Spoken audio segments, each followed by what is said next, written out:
दोस्तों, ये ब्रह्मांड की दुनिया इतनी लंबी चौड़ी पड़ी है कि अगर आप इसमें झांकने की कोशिश करें तो आपकी कोशिश ही रह जाएगी, लेकिन इस दुनिया का कभी एंड नहीं आने वाला है। दोस्तों, आज हम अपने घर पृथ्वी से बाहर निकलकर ब्रह्मांड के उसी रोमांचक सफर पर निकलते हैं। इस हैरान कर देने वाले सफर में हमें हमारे नीले ग्रह से दूर जाकर हमारे पड़ोसी ग्रहों की दुनिया, तारामंडल, उल्कापिंड और विशाल गैलेक्सियों से होते हुए विस्फोट होते हुए सुपरनोवा के पास से गुजरेंगे, जहां हमें ब्लैक होल की अचंभित कर देने वाली घटनाएं भी नजर आएगी। तो दोस्तों, अपना बोरिया बिस्तर बांधकर तैयार हो जाइए, क्योंकि हम पूरे 2 दिन की जर्नी पर निकल पड़ते हैं। तो दोस्तों, बिना देरी करते हुए चल पड़ते हैं इस रहस्यमय सफर पर। हेलो दोस्तों, मैं हूं आपका दोस्त सुरेश सांचोरी और आप देख रहे हैं रहस्य टेलीविजन यूट्यूब चैनल। दोस्तों, ब्रह्मांड की ये लंबी यात्रा शुरू करने से पहले एक बात आपको जानना बहुत जरूरी है। हमारे ब्रह्मांड का आकार अनंत है और आज हमारे पास जो मौजूदा टेक्नोलॉजी के अंतरिक्ष यान है, उनसे ब्रह्मांड की यात्रा पॉसिबल नहीं है। इसलिए हमें प्रकाश की गति से चलने वाले अंतरिक्ष यान की जरूरत पड़ेगी, जिसके माध्यम से भी हमें ब्रह्मांड के अंतिम पॉइंट तक पहुंचने में करोड़ों अरबों साल लग सकते हैं। हमारे अंतरिक्ष का ये सफर पृथ्वी की जमीन से करीब 100 किलोमीटर की ऊंचाई से शुरू हो जाता है। यहाँ से हम इंसानों से भरी इस दुनिया को देख सकते हैं, जहाँ हमें बड़े बड़े पहाड़ भी नजर आ रहे हैं। जैसे जैसे हम आगे बढ़ते हैं तो हम पृथ्वी को एक विशाल गेंद के रूप में देख सकते हैं, जो अपने एक्सिस पर घूमती हुई नजर आ रही है। हमारी पृथ्वी की त्रिज्या 6371 किलोमीटर है। अब हम हमारी पृथ्वी के सबसे नजदीकी ऑब्जेक्ट चंद्रमा की ओर अपने कदम बढ़ाते हैं। ये पृथ्वी से मात्र 3,84,000 किलोमीटर ही दूर है, जो कि ब्रह्मांड के नजरिए से ये कोई ज्यादा दूरी नहीं है। चंद्रमा एक चट्टानी पिंड है और हमारी पृथ्वी का एकमात्र नेचुरल सैटेलाइट है। साथ ही पृथ्वी से दिखने वाला सूर्य के बाद दूसरा चमकीला ऑब्जेक्ट है। जैसे ही हम चंद्रमा की दुनिया के पास पहुंचते हैं तो हमें चंद्रमा की ऊबड़ खाबड़ जमीन नजर आती है, जहां बड़े बड़े गड्ढे हैं। इन गड्ढों को संख्या में देखा जाए तो सैकड़ों में हो सकती है। ऐसा माना जाता है कि इन गड्ढों का निर्माण उल्कापिंड के टकराने की वजह से हुआ है। जब चंद्रमा का जन्म हुआ था उस वक्त बड़ी संख्या में इससे उल्कापिंड टकराए थे, मगर चंद्रमा पर एटमॉस्फेयर नहीं मौजूद होने की वजह से ये गड्ढे वैसे ही पड़े हैं जैसे शुरुआत में थे। मगर चंद्रमा की दुनिया हमारे लिए कोई अनजान जगह नहीं है। यहाँ पर हम साल 1969 में पहली बार डेरा डाल चुके हैं। चांद की सतह पर सबसे पहले कदम रखने वाले वैज्ञानिक नील आर्मस्ट्रांग थे। उनके कदमों की छाप आज भी वहाँ पर देख सकते हैं। उसके बाद भी कई अंतरिक्ष यान वहाँ पर उतारे गए और अलग अलग वैज्ञानिक वहां पर जाते रहे, लेकिन साल 1972 के बाद वहां पर कोई इंसान नहीं गया। चंद्रमा पर वायुमंडल नहीं है, इस कारण वहां पर आप खुले में नहीं घूम सकते हैं। इसके लिए आपको टेक्नोलॉजी की मदद लेनी पड़ेगी। अब हम चांद पर ज्यादा देर नहीं ठहरते हैं, सीधे आगे की मंजिल की ओर निकल पड़ते हैं।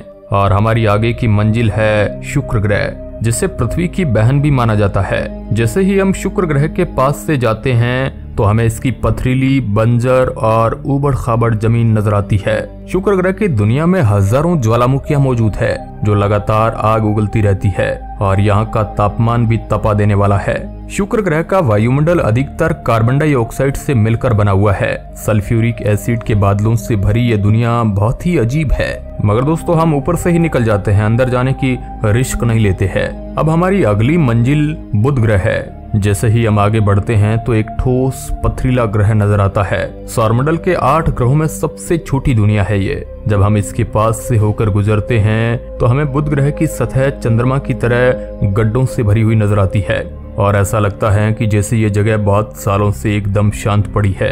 बुध ग्रह के पास बहुत ही हल्का वातावरण है, इस कारण यहाँ पर मौसम का कोई भी अनुभव नहीं होता है। बुध ग्रह की जमीन पर बहुत बड़े बड़े गड्ढे मौजूद है। कई गड्ढे तो सैकड़ों किलोमीटर बड़े हैं। कई जगह पर हमें सपाट मैदान भी नजर आते हैं। बुध ग्रह का अधिकतम तापमान 427 डिग्री सेल्सियस है। शुक्र ग्रह की दुनिया की तरह यहाँ भी जीवन की कोई भी संभावना नजर नहीं आती है। अब हम अपनी यात्रा को आगे की ओर बढ़ाते हैं। यहाँ से हमें एक विशाल आग उगलता हुआ गोला नजर आ रहा है, जो कि हमारा सूरज है। यह आग उगलता हुआ गोला कई सारी गैसों से मिलकर बना हुआ है, लेकिन दोस्तों, हम हमारे अंतरिक्ष यान को इसके ज्यादा पास ले जाकर रिस्क नहीं लेना चाहते हैं, क्योंकि यह इतना ज्यादा गर्म है कि हम अंतरिक्ष यान समेत आग की भट्टी में तब्दील हो सकते हैं। यह आग का गोला कई करोड़ों सालों से ऐसे ही भभक रहा है। सूरज इतना बड़ा है कि हमारी पृथ्वी साइज के लगभग 10 लाख ग्रह इसके अंदर समा सकते हैं। मान लो हम कैसे भी करके सूर्य की दुनिया में उतर जाते हैं तो हमें वहां से वापस बाहर निकलने के लिए 648 किलोमीटर प्रति सेकंड से उड़कर वापस आना होगा, अन्यथा हम इसके वायुमंडल में फंसकर ही रह जाएंगे। सूर्य के बाहरी सतह का तापमान लगभग 5500 डिग्री सेल्सियस के आसपास है। अब दोस्तों हम यहाँ पर ज्यादा ना ठहरते हुए सीधे आगे की ओर निकल जाते हैं। यहाँ आगे बढ़ते हुए हम अपना अंतरिक्ष यान मंगल ग्रह की ओर ले चलते हैं। दोस्तों आपको भी मजा आ रहा होगा अंतरिक्ष में सफर करने का, क्यों? सही बोला ना मैंने। यहाँ से देखने पर आपको लाल बिंदु की तरह कुछ नजर आ रहा है। जैसे जैसे हम नजदीक जाते हैं तो हमें मंगल ग्रह की लाल दुनिया नजर आने लगती है। मंगल ग्रह के पास आते वक्त हमें इसके पास एक विशाल चट्टानी पिंड दिखाई दे रहा है। दोस्तों ये मंगल ग्रह का चंद्रमा फोबोस है, जो कि मंगल ग्रह के 2 चंद्रमा में से एक है। मंगल ग्रह का ये चंद्रमा भी उबड़ खाबड़ और पथरीला है। यहाँ पर भी कोई जीवन की संभावना नजर नहीं आती है और हम मंगल ग्रह की ओर चल पड़ते हैं। मंगल ग्रह की जमीन देखने पर हमें हमारी पृथ्वी के ज्वालामुखियों, घाटियों और रेगिस्तान की याद दिलाती है। और साथ ही आप यहाँ पर सौरमंडल के सबसे बड़े पहाड़ ओलंपस मॉन्स को भी देख सकते हैं। भौगोलिक दृष्टि से देखा जाए तो मंगल ग्रह काफी हद तक हमारी पृथ्वी के समान लगता है। सौरमंडल के सभी ग्रहों में से मंगल ग्रह पर ही जीवन और पानी की संभावनाएं वैज्ञानिक जताते हैं। इसके लिए अमेरिकी स्पेस एजेंसी नासा ने यहाँ पर कई अंतरिक्ष यान उतारे। वैज्ञानिकों ने अपनी रिसर्च में जुटाए सबूत से एक बात तो साफ होती है कि मंगल ग्रह पर कभी पानी जरूर रहा है। मंगल ग्रह भी उल्का पिंड की टक्कर से अछूता नहीं रहा है। इस कारण इसकी सतह पर आप गड्ढों को भी देख सकते हैं। मंगल ग्रह की जमीन को देखने से ऐसा लगता है कि मानो यहाँ पर कोई पहले मानव बस्ती निवास करती थी। मगर दोस्तों वर्तमान में वायुमंडल विरल होने के कारण मंगल ग्रह पर लिक्विड रूप में पानी मौजूद नहीं है। इसके साथ ही मंगल ने अपने मैग्नेटोस्फीयर को आज से 4 अरब साल पहले ही खो दिया था। इस कारण सौर वायु सीधे मंगल ग्रह की सतह तक आ पहुंचती है। मंगल ग्रह पर जीवन की संभावनाओं से इनकार नहीं किया जा सकता, लेकिन इसकी संभावना जीवन स्तर पर ही है। कुछ वैज्ञानिक इस बात का भी अंदेशा जताते हैं कि यहाँ जीवित प्राणियों के फॉसिल दबे होंगे जो किसी खगोलीय घटना की वजह से समाप्त हो गए हो। अब दोस्तों अपना सफर लंबा है तो ज्यादा देर यहाँ ठहरना ठीक नहीं है। शायद वापस आते वक्त थोड़े मंगल ग्रह पर रुकेंगे। जैसे ही हम मंगल ग्रह से आगे की ओर निकलते हैं तो एक विशाल क्षेत्र आता है जहाँ पर करोड़ों की संख्या में शुद्ध ग्रह मौजूद है, जो कुछ मीटर से लेकर किलोमीटर तक आकार में बड़े हैं। मगर हमें अपने अंतरिक्ष यान को यहाँ से बिल्कुल सावधानी से आगे ले जाना होगा, क्योंकि अगर कोई भी पत्थर टकरा गया तो ना हम घर के रहेंगे न घाट के। ये विशाल क्षेत्र करोड़ों किलोमीटर का है। इसी जगह से कभी कभी ये पत्थर भटक कर पृथ्वी की तरफ आ जाते हैं। ऐसा ही एक पत्थर आज से करोड़ों साल पहले पृथ्वी की तरफ आया था, जिसने वहां पर मौजूद डायनासोर को खत्म कर दिया था। दोस्तों जैसे ही हम इस विशाल पत्थर वाले घेरे से आगे निकलते हैं तो हमें एक गैसीय पिंड नजर आ रहा है जो बृहस्पति ग्रह है। ये हमारे सौरमंडल का सबसे बड़ा प्लैनेट है। जुपिटर प्लैनेट 1/4 हीलियम द्रव्यमान के साथ मुख्य रूप से हाइड्रोजन से बना हुआ है। इस ग्रह में ज्यादातर गैस है और इसकी धरातल न होने की वजह से हम इसकी सतह पर नहीं उतर सकते। मगर वैज्ञानिक मानते हैं कि इसके केंद्र में एक चट्टानी कोर हो सकता है। इस प्लेनेट के 79 चंद्रमा है। इसके सभी चंद्रमाओं को पास से गुजरते हुए देखा जा सकता है जो इसके चक्कर लगा रहे हैं। जुपिटर के चंद्रमा में आयो, यूरोपा, गैनीमीड और कैलिस्टो प्रमुख माने जाते हैं। अब हम इन चंद्रमाओं पर ना जाते हुए सीधा शनि ग्रह की ओर चल पड़ते हैं। जैसे ही हम आगे की ओर बढ़ते हैं तो हमें एक विशाल रिंग वाला एक प्लैनेट नजर आ रहा है। ये भी जुपिटर की तरह एक गैसीय पिंड है और इसके अंदर कोई भी ठोस सतह मौजूद नहीं है, जिस कारण हम इस ग्रह में कदम नहीं रख सकते हैं। इसके पास से गुजरते हैं तो हमें इसके विशाल छल्ले नजर आ रहे हैं। शनि ग्रह का नीरस वायुमंडल सौरमंडल में दूसरा सबसे तेज हवाएं पैदा करता है, जिसकी रफ्तार 1800 से 2000 प्रति घंटा होती है।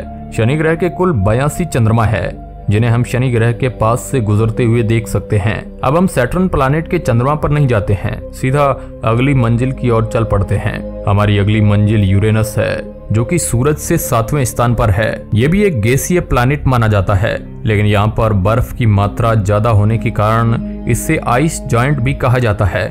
यहाँ का न्यूनतम तापमान 225 डिग्री सेल्सियस तक गिरता है। इसके पास 27 चंद्रमा है। इस पर भी हमें जीवन की संभावना ज्यादा नजर नहीं आती है और हम चल पड़ते हैं अगले ग्रह की ओर। अगला ग्रह नेपच्यून है। यूरेनस की तरह ये भी एक गैस दानव है। नजदीक से गुजरते हुए हम इसके वायुमंडल और बादलों को देख सकते हैं। इस ग्रह पर सौरमंडल में सबसे तेज हवाएं चलती है। दोस्तों नेपच्यून को सौरमंडल का अंतिम प्लैनेट माना जाता है। वैसे देखा जाए तो सौरमंडल के ग्रहों की यात्रा हमारी यहीं पर खत्म होती है, लेकिन एक और मेहमान है जो साल 2005 से पहले तो सौरमंडल का 9वां ग्रह माना जाता था, लेकिन आज ये एक बौना ग्रह बनकर अपनी जिंदगी गुजार रहा है। जी हाँ दोस्तों, हम बात कर रहे हैं प्लूटो की। प्लूटो का वायुमंडल बहुत ही पतला है। इसका आकार छोटा होने की वजह से अंतर्राष्ट्रीय खगोल संघ ने इसे ग्रह मानने से इनकार कर दिया। उसके बाद से ये गुमनाम जिंदगी जी रहा है, क्योंकि उस वक्त प्लूटो के आकार के काफी सारे वैज्ञानिकों को ग्रह मिल रहे थे, जिनमें से कोई तो प्लूटो से भी बड़े थे। दोस्तों, अब हम पृथ्वी से यात्रा करते हुए प्लूटो तक आ गए हैं। लगभग देखा जाए तो हमने 6 अरब किलोमीटर की यात्रा करके यहाँ पहुंचे हैं, तो अब काफी थक गए हैं हम। मुझे लगता है आज हम प्लूटो पर ही विश्राम करते हैं। कल सौरमंडल के बाहर आगे की ओर अंतरिक्ष की गहराइयों में निकल जाएंगे, जहां हम नेक्स्ट पार्ट में वॉयेजर से मिलकर अंतरिक्ष के लंबे सफर की ओर चलेंगे। तो आज के इस वीडियो में बस इतना ही। आगे का सफर हम नेक्स्ट वीडियो में करेंगे। आप कमेंट बॉक्स में पार्ट 2 जरूर लिखना। वीडियो के अंत तक बने रहने के लिए आपका बहुत बहुत धन्यवाद।